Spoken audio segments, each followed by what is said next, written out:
কলকাতা বিশ্ববিদ্যালয় BA fourth semester Bangla honours বা major DSCC 5 অর্থাৎ বৈষ্ণব পদাবলী, শাক্ত পদাবলী এবং চণ্ডীমঙ্গল।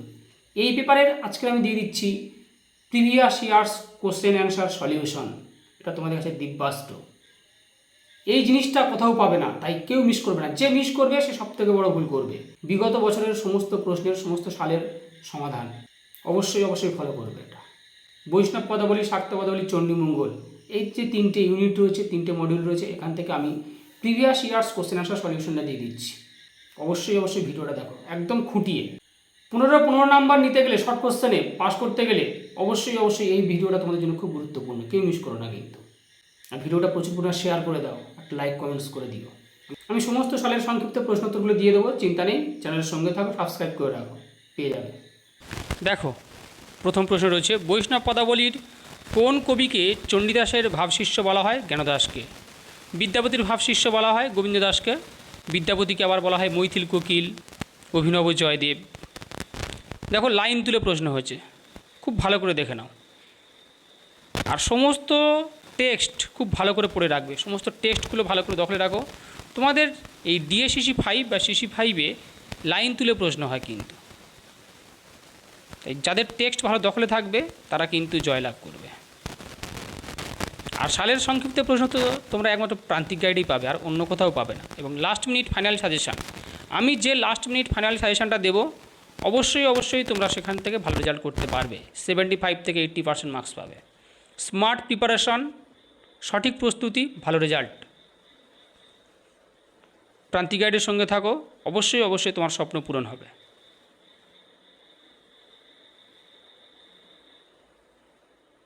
এই ভিডিওটার পরে আমি লাস্ট মিনিট ফাইনাল সাজেশন দিয়ে দেবো।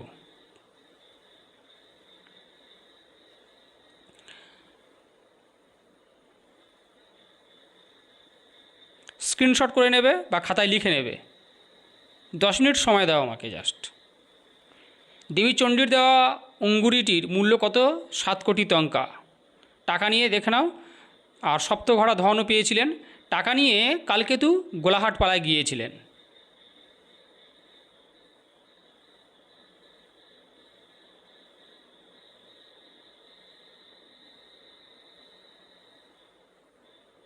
একটি গৌরচন্দ্রিকা পর্যায়ের প্রথম পদের পঙ্ক্তি লেখো।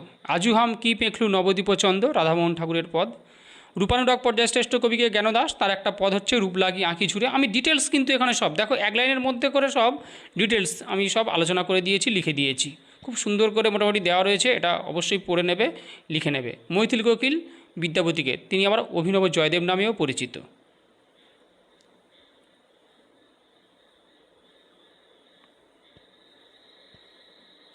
শাক্ত পদাবলীর কবি রামপ্রসাদ সেনের সময়কাল অর্থাৎ তার জন্মসাল মৃত্যুসাল 1720 থেকে 1781। তিনি উত্তর 24 পরগনা হালি শহরে জন্মগ্রহণ করেছিলেন, কুমারহট্ট গ্রামে। এবং মহারাজ কৃষ্ণচন্দ্রের রাজসভায় তিনি রাজসভা কবি ছিলেন। কমলাকান্ত ভট্টাচার্য কোন রাজসভার কবি ছিলেন? বর্ধমান রাজা তেজেশচন্দ্রের। তাঁর জন্ম বর্ধমানের চান্না গ্রামে, কালনা মহকুমায়। জন্ম 1782, 1850। এবং এই কমলাকান্ত ভট্টাচার্যের জন্ম মধ্যযুগে, মৃত্যু কিন্তু আধুনিক যুগে। দেখো 1850-এর পরে এইরকম কোশ্চেনও পড়ে।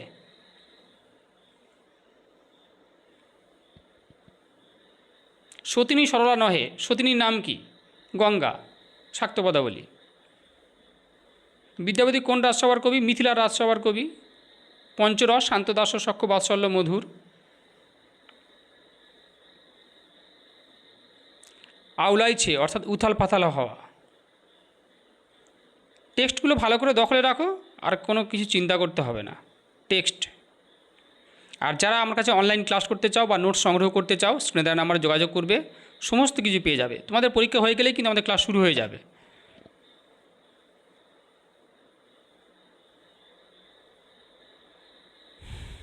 গোবিন্দ দাসকে কবিরাজ উপাধি দিয়েছিলেন শ্রীজীব গোস্বামী।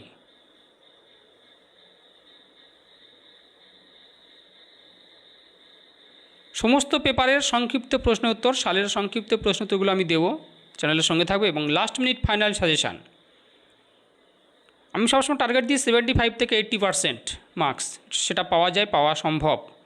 আর এর জন্য কিন্তু সংক্ষিপ্ত প্রশ্ন উত্তর। প্রান্তিক guide number 1 coaching centre. Smart preparation, সঠিক প্রস্তুতি, ভালো রেজাল্ট। সেটা একমাত্র প্রান্তিকারের সঙ্গে থাকলেই হবে সম্ভব।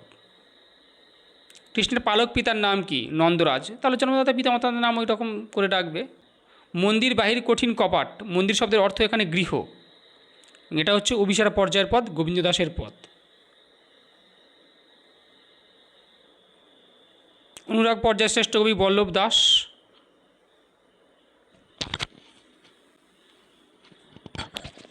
মুকুন্দ চক্রবর্তী কোন গ্রামে 6-7 পুরুষ ধরে বাস করতেন? বর্ধমান জেলার রত্না নদীর তীরে দামুন্না গ্রামে।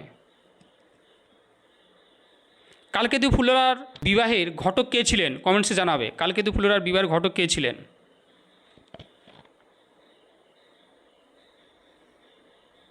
মায়ের ঝিয়ে করবো ঝগড়া কার সঙ্গে কেন ঝগড়া করা হবে? দেখো এই 91-এর যেটা, এর উত্তরটা এখানে। মেনকা ও গৌরী শিবের সঙ্গে ঝগড়া করবে। আর 92-এর উত্তরটা মা আমায় ঘুরাবে কত, মা কেমন করে ভক্তকে ঘোরাচ্ছেন, এর উত্তরটা উপরে। মানে আমি এটা মিস্টেক করে ফেলেছি, ঠিক আছে। 91-এর উত্তরটা এই দেখো, তীরচিহ্ন করা রয়েছে, তীরচিহ্ন করা, যেটা ভালো করে খেয়াল করবে।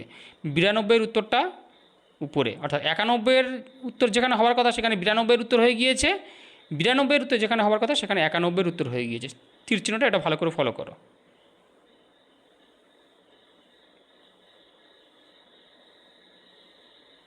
দ্বিতীয় বিদ্যাপতি বা বিদ্যাপতির ভাবশিষ্য গোবিন্দ দাস। মহাপ্রভুর জন্ম 1486, 1533 খ্রিস্টাব্দ মৃত্যু। কবি মুকুন্দের পারিবারিক পেশা ছিল কি? চাষাবাদ। তিনি চক্রাদিত্য শিবের ভক্ত ছিলেন।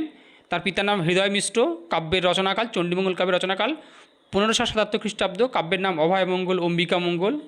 গৌরচন্দ্রিকা পদ রচনার উদ্দেশ্য কী ছিল? না, রাধাকৃষ্ণের পালাগান গাওয়ার আগে একই ভাবানুরূপ শ্রী গৌরাঙ্গের গান শুনিয়ে শ্রোতার চিত্তশুদ্ধিকরণ।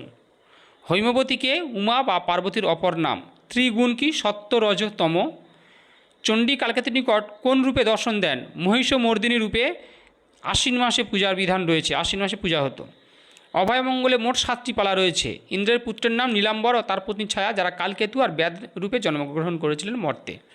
দিদার মাহমুদ শরীফের অত্যাচারে কবি মুকুন্দ চক্রবর্তী গৃহত্যাগ করেছিলেন। দেখো এই 104টার মতো প্রশ্ন রয়েছে। এটা তোমাদের কাছে দিব্যাস্ত্র, তাই কেউ মিস করবে না। আর অনলাইন ক্লাস শীঘ্রই শুরু হয়ে যাবে। স্ক্রিনে তার নাম্বার যোগাযোগ করবে।